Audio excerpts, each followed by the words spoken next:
Bonjour à toutes et à tous, merci de nous rejoindre pour ce second interview d'Apart. Aujourd'hui, nous nous intéressons à une nouvelle communauté, la communauté religieuse, et c'est pour ça que nous sommes dans le 6e arrondissement de Lyon, au couvent des frères dominicains, aux côtés de frère Marc-Antoine. Frère Marc-Antoine, bonjour. Bonjour, Merci de nous recevoir. je vous en prie. Je vous propose de rentrer directement dans le vif du sujet. Pour vous, qu'est-ce que c'est une communauté ? Alors, donc moi, en tant que frère dominicain, quand j'entends le mot communauté, je pense spontanément à ce que nous appelons un couvent, c'est-à-dire un bâtiment, un lieu où est réunie une communauté de frères dominicains. Donc, l'ordre dominicain, c'est un ordre qui est mondial, mais nous vivons dans une communauté précise, dans un lieu, dans une ville. Voilà, pour ici à Lyon, c'est dans le 6e arrondissement, la communauté du Saint-Nom de Jésus, à côté de l'église paroissiale du même nom. Voilà, pour moi, la communauté, c'est un groupe de frères réunis par leur foi, par leur désir de prêcher, voilà, par une même passion, on pourrait dire, pour la prédication, et puis qui mettent tout en commun pour vivre ensemble cette mission que leur donne l'Église à la suite de Saint-Dominique. Et du coup, est-ce que vous pouvez nous expliquer ce que c'est concrètement un frère dominicain ? Alors, un frère dominicain, c'est ce qu'on appelle, disons le mot technique, on pourrait dire que c'est un religieux, mais ça peut être un petit peu flou. En gros, on pourrait dire que c'est entre un prêtre diocésain, donc un curé de paroisse par exemple, et un moine. Donc le curé de paroisse, donc il est prêtre dans son église paroissiale, il a une communauté particulière dont il est le pasteur. Un moine, lui, au contraire, il va être dans son monastère, dans un lieu où il va rester toute sa vie, où il va vivre, prier et travailler. Les religieux, on est un petit peu entre les deux, au sens où on est, nous aussi, au service des évêques, envoyés vers les gens, vers les chrétiens, vers tous les êtres humains pour leur annoncer l'évangile. Et en même temps, on vit aussi toujours en communauté, mais sachant que ces communautés ça change au cours de notre vie. En fait, on est envoyé dans un lieu ou dans un autre en fonction de la mission qui nous est donnée par notre supérieur. Et quand on est dans un couvent, ce n'est pas comme un moine pour y passer l'essentiel de son temps dans la prière, le travail. Nous, notre travail, il est le plus souvent à l'extérieur de notre couvent. Voilà, nous allons à la rencontre des gens à qui nous prêchons, que ce soit dans l'enseignement, dans l'aumônerie d'hôpital ou de prison, dans les médias. Voilà, nous sommes l'essentiel de notre temps à l'extérieur du couvent pour accomplir notre mission de prédication. Est-ce que vous pourriez nous expliquer ce qu'est un ordre ? Du coup, donc vous appartenez à l'ordre des frères, et puis à l'ordre des prêcheurs, comme vous m'avez dit tout à l'heure. Et est-ce que vous pouvez nous dire qu'est-ce que c'est un ordre et aussi votre lien avec les autres ordres existants ? Est-ce que il y a des interactions ou est-ce qu'il n'y en a pas du tout ? Voilà. Disons qu'on peut d'abord préciser qu'on est un ordre qui appartient à l'Église catholique. Voilà, donc on est pleinement catholique, c'est pas une religion à part ou quelque chose de séparé. Mais on pourrait dire que c'est à l'intérieur de l'Église une sorte de famille spirituelle, des gens qui se reconnaissent dans une façon particulière de mettre en lumière la personnalité de Jésus, par exemple, de mettre en lumière quel est le regard du chrétien sur le monde, quel est son rôle dans la société, et qui souvent dépend de la personnalité de son fondateur. Donc il y a Saint François, le fondateur de l'ordre franciscain, très attaché à la pauvreté, à la fraternité, au lien avec tous. On retrouve ça chez tous les frères franciscains. Nous, Saint-Dominique, très attaché à l'étude, à la recherche de la vérité, et à l'annonce de cette vérité à tous. On pourrait dire ça, c'est ce qui donne l'identité de l'ordre. Et ensuite, l'ordre, c'est une sorte de constitution aussi juridique. Un des héritages de Saint-Dominique dont on est très fier, c'est ce qu'on appelle les constitutions, le livre des constitutions. Donc c'est un peu tout le droit qui régit l'ordre dominicain et qui a une de ses particularités, c'est la mise en avant de la démocratie. Par exemple, dans chaque communauté, ce sont tous les frères qui élisent le supérieur. Ensuite, dans notre province, en gros en France, ce sont les supérieurs de tous les couvents qui élisent le supérieur national, et puis tous les supérieurs nationaux qui élisent le supérieur mondial qu'on appelle le maître de l'ordre. Parce que justement, moi, comme frère, simple frère du couvent de Lyon. Au-dessus de moi, j'ai le supérieur du couvent, le supérieur national, et ensuite on est tout de suite au maître de l'ordre. Voilà, c'est mon N+3, il n'est pas plus haut. Donc c'est assez... ça donne une proximité aussi entre les frères. Voilà, il y a un lien entre nous qui vient aussi de la taille de la communauté. On est à peu près 5000 frères dans le monde. Donc je connais pas tous les frères du monde, mais je connais tous les frères de France. C'est un peu cet esprit-là. Et puis le lien entre les autres ordres, ça dépend souvent de l'histoire, en fait. Par exemple, on sent, nous, un lien très fort avec les franciscains, c'est ce que j'ai cité spontanément tout à l'heure, parce que Saint-Dominique et Saint-François ont vécu à la même époque, ils se sont connus, ils se sont rencontrés, et ils avaient un peu la même intuition, finalement, de dire, à l'époque où on vit, il faut qu'on sorte de nos monastères pour aller dans les villes, là où sont les gens, pour pouvoir parler avec eux, échanger, comprendre leurs questions, comprendre leurs recherches, et essayer de leur proposer les réponses que nous trouvons dans la foi. On a aussi pas mal de relations avec les jésuites, parce que c'est aussi un ordre intellectuel, donc bon, des relations qui ont parfois été un peu conflictuelles. On s'en amuse un peu aujourd'hui avec toutes les blagues entre les dominicains et les jésuites. Aujourd'hui, dans une société qui est très sur Internet, avec l'arrivée des réseaux sociaux, etc., nous, dans notre imaginaire, c'est quelque chose qui est assez loin de ce que vous pouvez représenter. Et comment, justement, vous êtes, et encore plus avec le confinement où tout se passe en ligne, c'est quoi votre relation, justement, avec ce monde d'Internet? Spontanément, je dirais qu'on est plutôt très connectés. Nous, on a commencé la prédication sur Internet de façon sérieuse il y a 15 ans, donc en 2003, 2004, avec ce qu'on appelle Retraite dans la ville, qui était de proposer au moment du carême, donc cette préparation à Pâques, d'accompagner les gens spirituellement par des méditations, par des vidéos, des enregistrements de nos prières. Donc on a assez rapidement perçu la place finalement que prenait le Internet et les réseaux sociaux dans la vie des gens.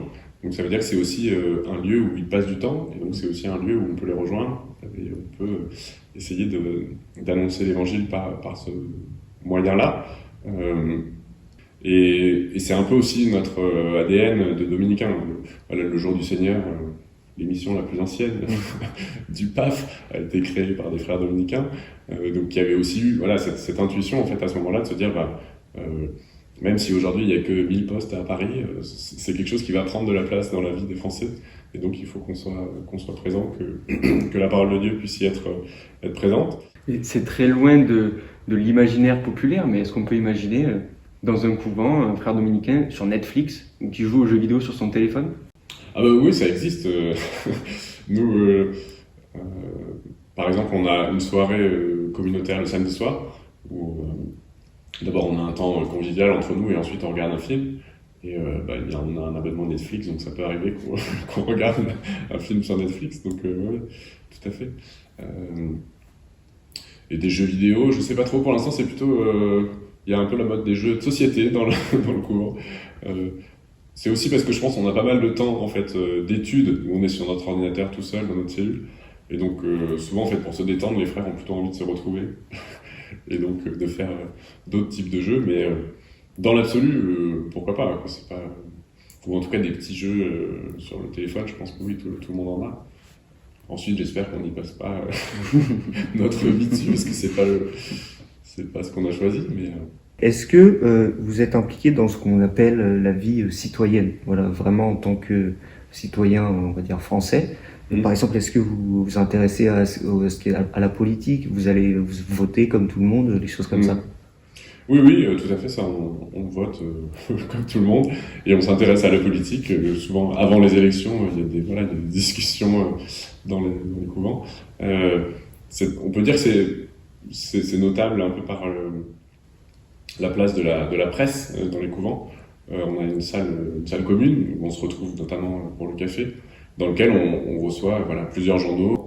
Mais il y a ce souci d'être ouvert sur le monde, d'être attentif. On n'a pas d'engagement en politique, parce que ça, on ne peut pas. Mais bien sûr qu'on vote comme membre de la cité. On peut être investi dans des associations locales. Il y a en tout cas, il y a cette conscience de faire partie de la société, d'avoir un rôle aussi à jouer en elle. Et donc du coup, on vit en France, qui est un État laïque. Quel est votre rapport à la laïcité et la vision que vous avez de la laïcité en France?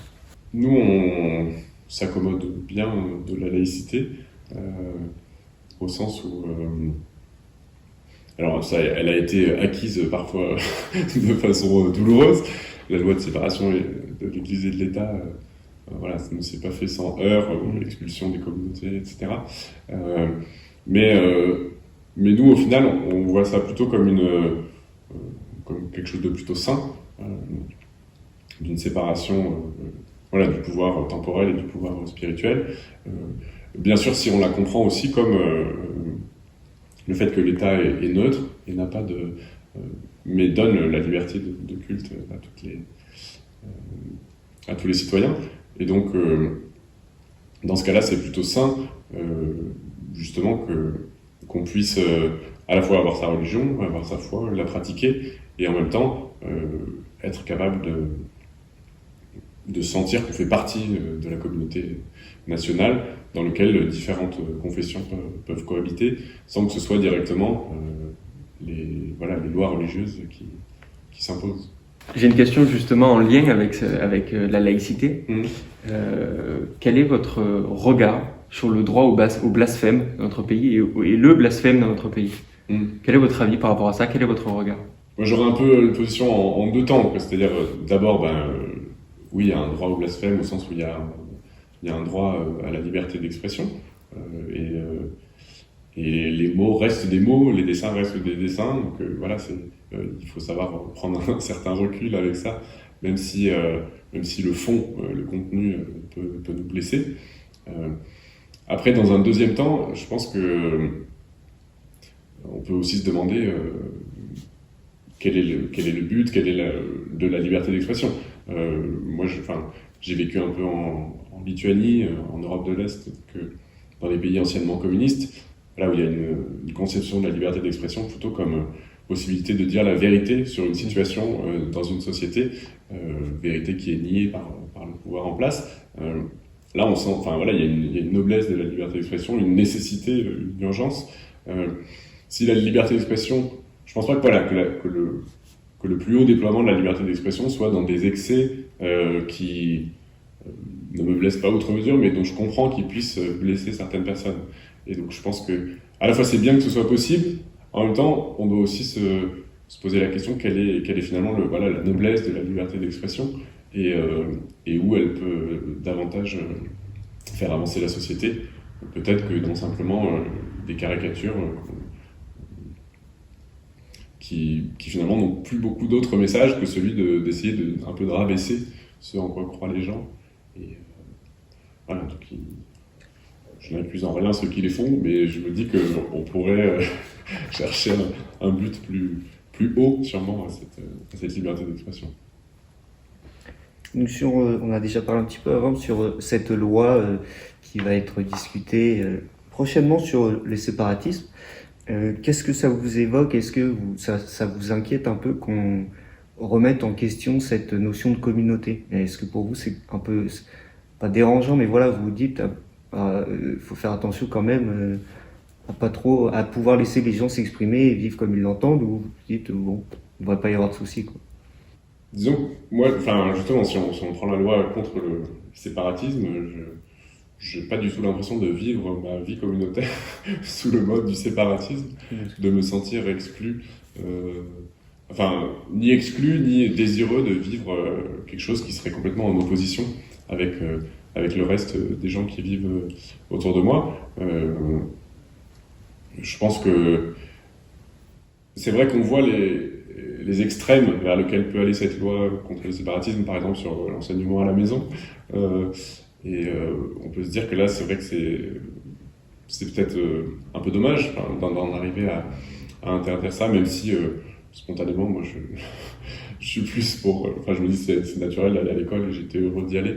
Mais voilà, j'ai rencontré des familles qui m'ont expliqué leur choix et je pense que ça peut s'entendre aussi.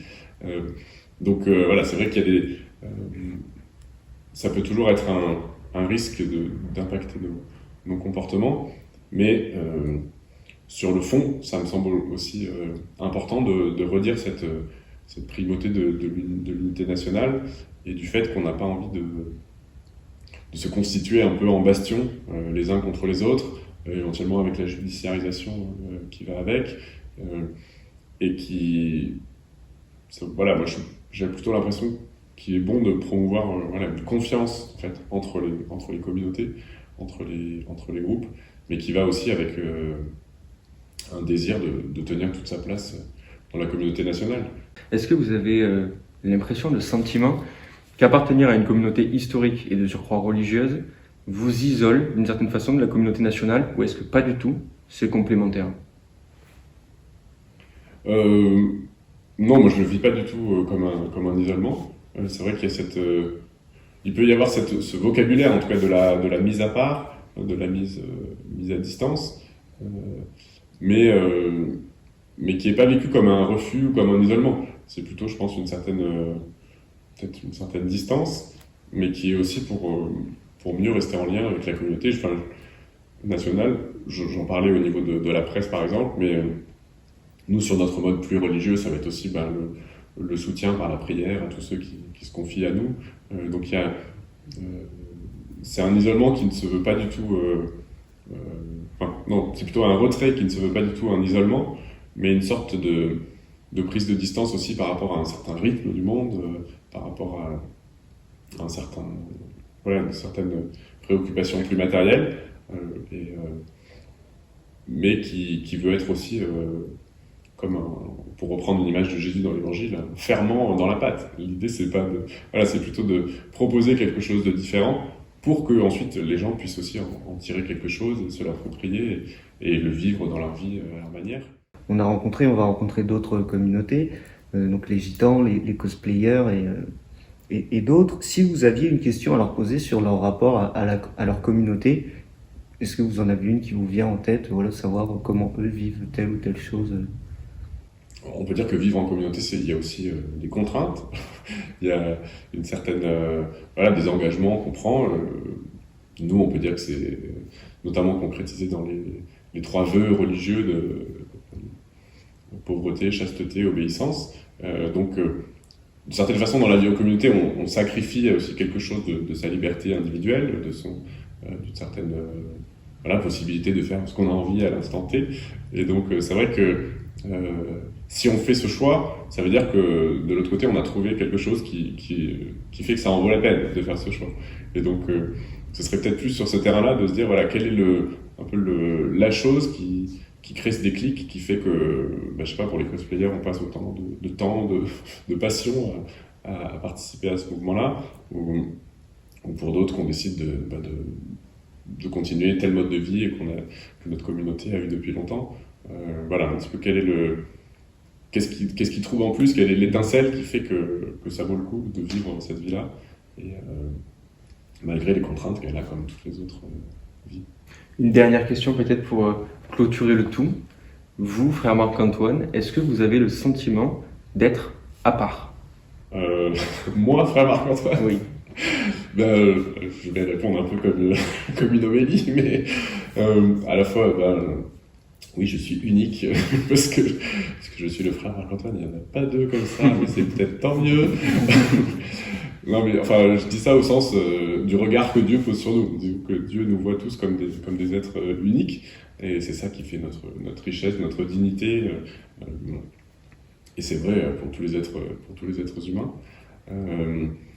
En même temps, justement, j'aurais pas envie de dire à part, mais c'est un peu le message aussi de la foi chrétienne, et je pense un peu l'exemple de nos communautés, c'est qu'on peut être à la fois unique et relié aux autres, et que la communauté, le groupe, n'est pas forcément une fusion qui nous fait perdre nos spécificités, mais au contraire, on peut être aussi pleinement soi-même. Et c'est vrai que c'était presque un peu un critère quand je suis rentré dans la communauté, de me dire, parce qu'on a une première année un peu de formation qui s'appelle le noviciat, et c'était un peu de me dire, je vais voir un peu ce que c'est. Est-ce que c'est du formatage? Est-ce qu'à la fin, on a tous le même habit, la même coiffure, les mêmes lunettes et les mêmes idées? Et je me disais, si c'est ça, je partirai en courant. Et voilà, c'est un peu un cliché nous de dire que les dominicains on est toujours différents et à part, mais c'est vrai qu'on a, en tout cas, on a cette vraiment, je pense, cette ouverture d'accueillir des profils très différents et de croire que c'est l'initiative de chacun, un peu l'enthousiasme de chacun qui va aussi apporter du dynamisme à l'apostolat de toute la communauté. Et donc, voilà, on a intérêt en fait à ce que chacun soit lui-même et presque dans notre droit, dans nos constitutions, c'est un peu organisé comme ça. Et certains même sociologues qui ont étudié les dominicains disent que c'est peut-être quelque chose qui peut expliquer la durée de telles organisations comme les ordres religieux. C'est aussi parce qu'il y a, en fait, malgré ce qu'on peut en penser de l'extérieur, une diversité en fait, d'idées qui est maintenue à l'intérieur par la hiérarchie, qui a intérêt en fait, à avoir une diversité d'idées pour trouver, face à une crise, le moyen d'en réchapper. Et si on avait formaté tout le monde avant dans l'idéal qui correspondait à la situation présente, et ben, une fois que le contexte change, la communauté pourrait disparaître et s'éteindre. Et donc il y a voilà, le fait de valoriser le fait que chacun est à part, mais tout en étant relié au groupe, donne aussi une durée de vie à nos ordres religieux, voilà, 800 ans et on espère encore de nombreuses années. Eh bien, merci, c'est tout pour nous. Oui, merci beaucoup. Frère Marc-Antoine. Merci de votre temps. Merci à tous d'avoir suivi cette vidéo. On se retrouve très bientôt sur la chaîne d'Apart, mais aussi sur tous les autres réseaux, Twitter, Instagram et Facebook. À bientôt.